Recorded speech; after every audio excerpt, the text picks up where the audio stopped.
So this is a video on the health message in the Seventh Day Adventist Church, and I'm bringing to light things that used to have been kept and that people have forgotten about, and we started walking a different way as science seems to grow and grow in one direction, and we seem to leave behind a lot of things, and we've forgotten many of the things that we used to know and believe. So today I'm doing a talk on sourdough bread, and today I'm going to take you through Ellen White. I'm just going to use strictly Ellen White. I'm not doing anything in the Bible, but there's going to be a Bible principle involved here. And I'm just going to read some Ellen White quotes. So this video is more for Seventh Day Adventists, so that we can have a clearer mind, that we can understand the Bible, and that way Jesus can come back all that much sooner. Because really, he hasn't come back yet because we as a people are not ready. And why are we not ready? I'll read that to you from Ellen White at the very end of this video. So when it comes to sourdough bread, one of the first things we need to realize is that it is a fermented product. And nothing fermented can really represent Jesus. And Jesus is the bread of life. And the Word of God is considered the bread of life. It's the Word, it's considered Jesus, right? In John 1, verse 1, in the beginning was the Word, and the Word was with God, and the Word was God. So nothing fermented or made by fermentation can be used to represent Jesus, and it's not something that we should be eating. So one of the first things I'm going to read to you is from Desire of Ages. I'm not going to tell you where these quotes are from. I'll just have it in later. So the first thing it says, the Passover wine, untouched by fermentation, is on the table. These emblems Christ employs to represent his own unblemished sacrifice. Nothing corrupted by fermentation, the symbol of sin and death, could represent the Lamb without blemish and without spot. So here's something interesting here where it says, nothing that has been fermented can be used to represent Jesus. So right away here, we're going to see that this is going to start dealing with sourdough bread. Now I'm going to read a little different quote, and it's going to be not dealing with bread, but I just want us to listen to this, and then I'm going to go through a whole bunch of things that Ellen White says about sourdough bread. This says, nicely prepared vegetables and fruits in their season will be beneficial. If they are of the best quality, not showing the slightest sign of decay, but are sound and unaffected by any disease and decay, more die by eating decayed fruit and decayed vegetables which ferment in the stomach and result in blood poisoning than we have any idea of. So here we see, now a lot of people will think of blood poisoning, but they're really thinking about food poisoning where you eat something bad and you get sick right away. But we're told here that this results in blood poisoning, and our life is in the blood. So when your blood is poisoned, that starts working differently, and it's not something that you're going to be instantly sick from. But what it starts is, it starts working on your organs and starts shutting them down, and then you start having different problems, and then diseases start. So by eating slightly decayed food, you're promoting disease in your body. So we see so many people today where we say, oh, gut bacteria, gut bacteria, gut bacteria. And we say we need to have probiotics and we need to have all these different things. Did you know that fasting increases your gut bacteria and does wonderful things for you too? It's fascinating. We have ideas, and while some ideas can have emblems of truth in it, the bigger whole is not always right. What did Satan do in the very beginning when he deceived Eve? He told her truth, but he mixed it with air. So anyways, I'm not going to get into that. But we're dealing with sourdough bread.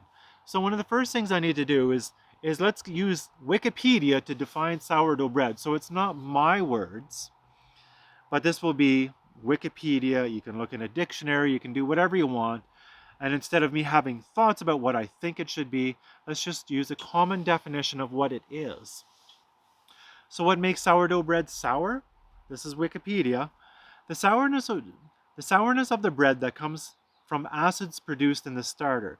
The ingredients plus a warm environment create a perfect storm for the starter to ferment and take on the signature sour flavor. If you like to make a more sour loaf, find a cool spot for the dough to rise. Sourdough is a stable culture of lactic acid bacteria, a yeast in the mixture of flour and water. Broadly speaking, this yeast produces gas, which is carbon dioxide, which leavens the dough. And the lactic acid bacteria produces lactic acid, which contributes the flavor and forms the sourness. So the whole idea of sourdough bread is it has a sour taste, And trust me, I love that sour taste. I really love sourdough bread. I made my own sourdough bread many, many years ago. But the sour taste of it is because of the sourness of the bread.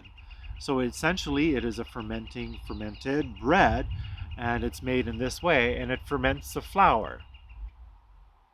Okay, now let's see what Ellen White's going to say about this. And I'm going to read, I think I have 3 different passages that I'm going to read. She says, I went into the bakery and I saw an error in the work. It was done with more regard for appearances than for the health of those who should partake of the food. I tasted the bread. It was sour. Of the crackers, they were sour. And this was the kind of food to be given to sick people. Sweet nice bread could not be obtained. Fashion, with its unhealthful evils, was brought into the very institution for curing the sick. Bread should be prepared in the most natural way, and the greatest pains should be taken to make it good and sweet.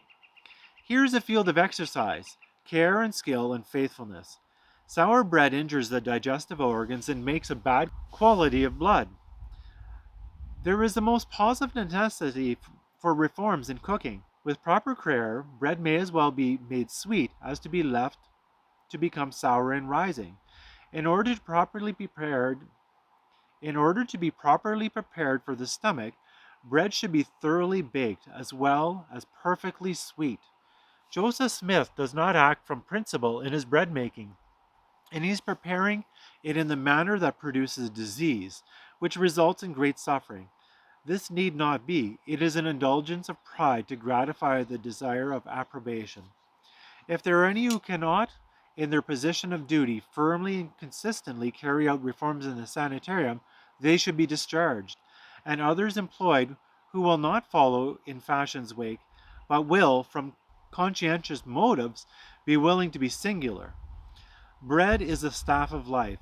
That which we eat is to be converted into blood, nerve, and muscle, and it is of the greatest consequence that the bread be prepared in the most healthful manner.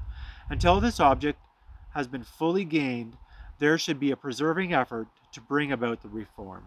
So here she was talking about a sourdough bread.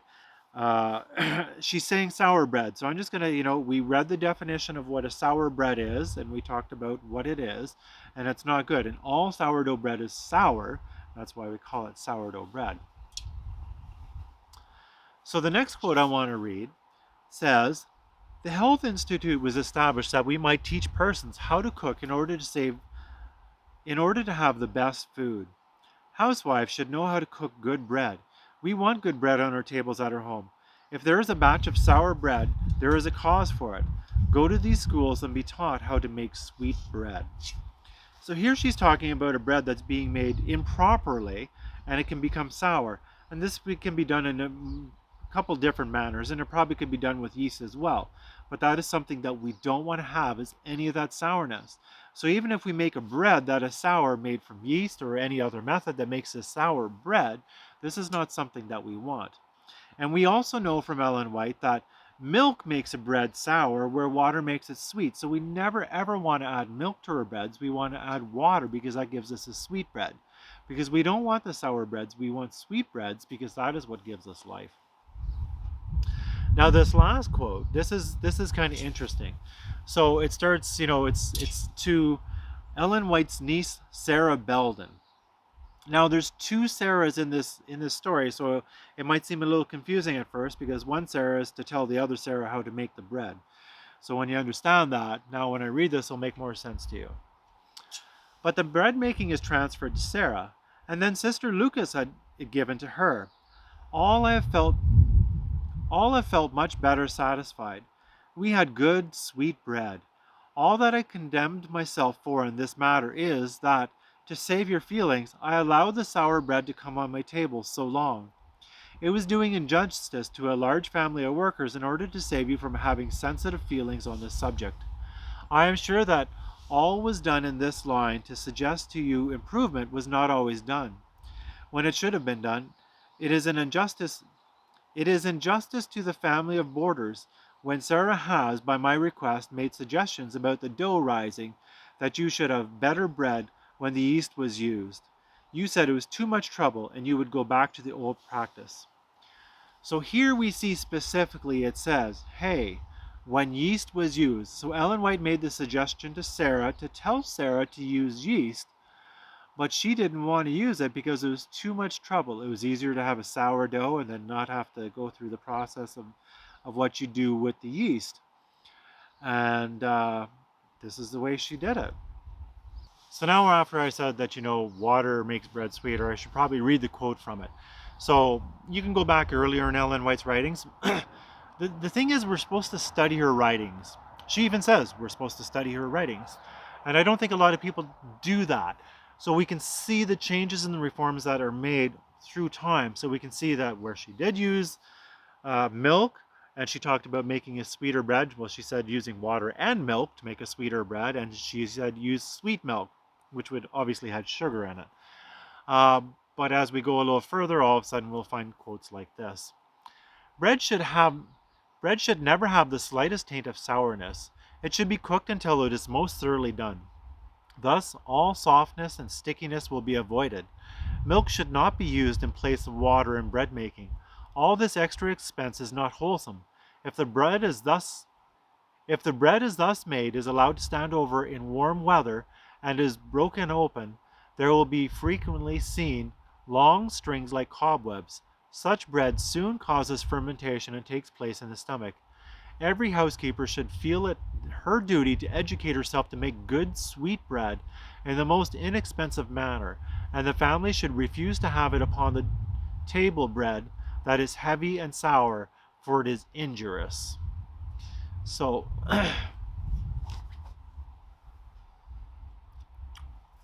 here we see that, there are different ways to make bread. So if you go back, and not only do we need to study Ellen White's writings, but if we don't understand something, then often it's really good for us to go into the pioneer writings and some of the writings from the sanitariums. I have a book from Harvey Kellogg's wife's book, and they talk about how we can have a lighter bread by kneading, but it's a lot of kneading and it's a lot of work, and people aren't willing to put the work and effort into health. They'd rather have the convenience. So while you can make it with yeast, you can make it without yeast, but you don't have to do the sourdough or the sour breads, or make it with yeast, but hurry yourself along and just have not great bread. So now I want to read two last quotes to bring this all into context as to why this is important for us today. Ellen White actually says something just totally startling. She says, if the members of our churches show that they care not for the light on health reform, but to continue to walk in the light and the sparks of their own kindling, they will lie down in sorrow, and the painful part of history, that is, the influence of those older church members, will leaven the newly come to the faith. And the painful part of the history is that the influence of those older church members will leaven the newly come to the faith. The Lord could not now bring many souls into the truth, because the church members that have never been converted, and those who were once converted but who have backslidden.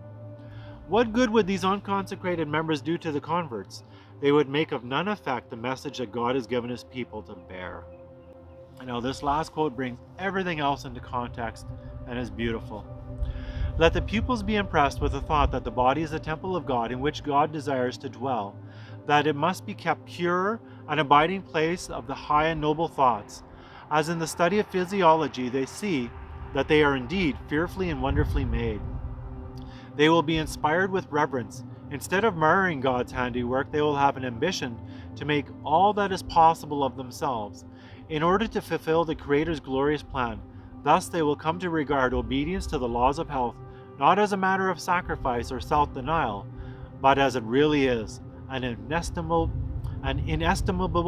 privilege and blessing.